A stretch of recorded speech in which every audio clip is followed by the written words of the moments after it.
وہ بھاگ کے باہر آ گئے اور 7 کمروں سے بھاگتے ہوئے باہر آ کے اس کی بارگاہ میں گڑ گڑا کے کہا مالک اب تو راضی ہے نا؟ تو آواز قدرت آئی رہنے دو، آخری زمانے میں سب سے بڑا نبی محمد بھیجوں گا، سب سے بڑی کتاب محمد پہ بھیج کے سورہ یوسف پورا کا پورا قصیدہ نازل کر کے قیامت تک کے مسلمانوں کو تیرے قصیدے کی تلاوت کا حکم نہ دے دوں تو اللہ ہی نہ کہنا۔ اللہ رب العزت نے حضور کو بھیجا، قرآن کو نازل کیا، پوری سورہ یوسف نازل کی اور سورہ یوسف میں حضرت یوسف کا پورا قصہ بیان کیا، ایک ایک ادا کو بیان کیا کہ وہ عورت کیسے لے گئی، اس نے وہاں کیسے بول کے کہا، انہوں نے کیا جواب دیا، کس طرح دوڑے، کس طرح اس خاتون نے پیچھے سے پکڑا، پورا قصہ۔ لیکن لب لباب یہ ہے کہ اللہ پسند کرتا ہے ایسے جوانوں کو کہ جو گناہ کے مقام سے بھاگ جائیں۔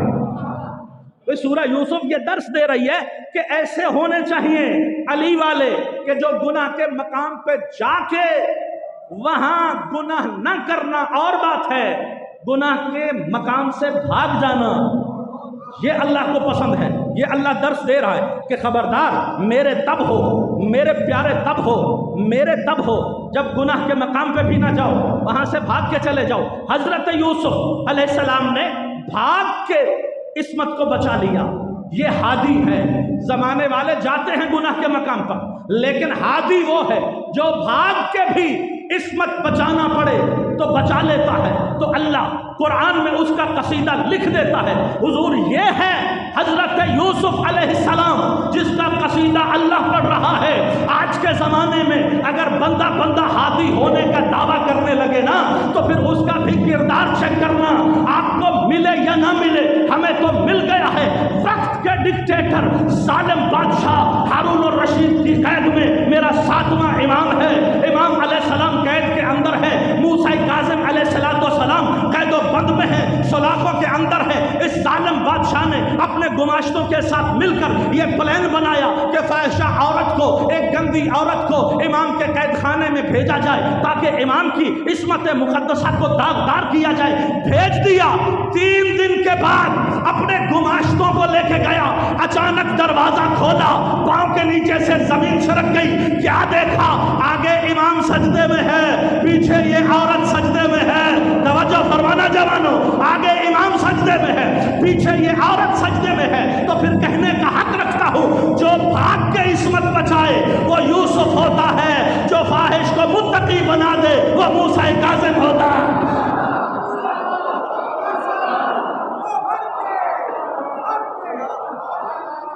جو فاحش کو متقی بنا دے وہ موسیٰ کاظم ہوتا ہے۔ خدا کی قسم بڑے بڑے قرآن میں واقعات ہیں، عادی دیکھنے ہوں تو قرآن سے دیکھنا، ان کی فضیلتیں دیکھنی ہیں تو پھر قرآن والوں سے دیکھو، ان کی مصیبتیں دیکھنی ہیں تو پھر قرآن والوں سے دیکھو۔ ابراہیم جیسا نبی 100 سال عمر ہو گئی، اللہ نے ایک بیٹا دیا، آواز قدرت آئی، کتنے دن کا ہے؟ کہا چند دن کا ہے۔ کہ اس ماں بچے کو جا کے بیابان میں چھوڑ کے آ جاؤ۔ بس حضور ایک جملہ مجھے کہنا ہے، میرے بھائی تشریف فرما ہے، زیادہ نہیں بٹھانا چاہتا۔ عزیزان، حضرت ابراہیم علیہ السلام اپنے چھوٹے سے بچے کو ماں کے ساتھ جا کے اس مقام پہ جہاں آج خانہ کعبہ ہے، حضرت اسماعیل، حضرت ہاجرہ، سارے لوگ پہنچ گئے۔ اور جو میں کہنا چاہتا ہوں، ماں ہے نا، باپ اللہ کے حکم سے چلا گیا، تنہا ماں ہے، بے آب و گیاہ وادی، پانی نہیں ہے، ماں ہے، جنگل ہے، پہاڑ ہے۔ ماں اٹھ کے ایک پہاڑ پہ جاتی ہے تاکہ بچے کے لیے پانی لے کے آؤں، خود بھی پیاسی ہے لیکن اپنی پیاس کی فکر نہیں، بچے کے لیے پانی لینے۔ پھر خیال آتا ہے بچہ تو بیابان میں چھوڑ کے آئی ہے، خدا نہ خواستہ کوئی حیوان، کوئی جانور نقصان نہ دے دے، دوڑتی ہوئی واپس آتی ہے، بچے کو تڑپتا ہوا دیکھتی ہے، پھر برداشت نہیں کر سکتی، دوسرے پہاڑ پہ چڑھ جاتی ہے۔ پھر بچے کا خیال آتا ہے، کئی مرتبہ اس پہاڑ پہ، پھر بچے کی طرف، کئی مرتبہ اس پہاڑ پہ اللہ امتحان لے رہا ہے۔ 7واں چکر مروہ پہ گئی ہاجرہ،